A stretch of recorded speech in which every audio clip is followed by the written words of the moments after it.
Dahil bawat isa ay may mga birthday. Ngunit ang pinaka the best birthday na binigay ng Diyos sa atin, yung birthday ng ating Savior. So, malinaw na sa Gregorian calendar, ang hanay from 6 months up to March, up to April, up to the last of the month. Yan ang hanay ng Gregorian calendar.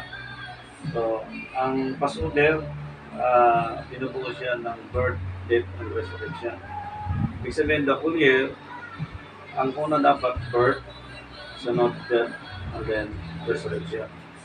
So, sa panahon natin po, pagka compute tayo sa mga celebration, nauna ang kamatayan, sunod ang kapanganakan, at yung pagkabuhay, pinaniwalaan ng lahat na linggo ang pagkabuhay na maguli. Actually, hindi na po tumatama yan sa ilalim po ng Matthew chapter 12 verse 40 na ang anak ng tao ay 3 araw at 3 gabi. So, ibig sabihin po, itong buong taon na ito, na halos po ang mga religious group ay nakasunod sa tradition ng tao, laban doon sa Colossians chapter 4 verse 8. Lobby ng Panginoon sa pamagitan ng aming pagbabahagi ng aral ng Diyos, mga testimonya ng mga kapatiran, kasi actually, lahat ng mga ito ay mula sa Roman Catholic, pati rin ako. At ang nanay ko at talagang masipag sa Roman Catholic.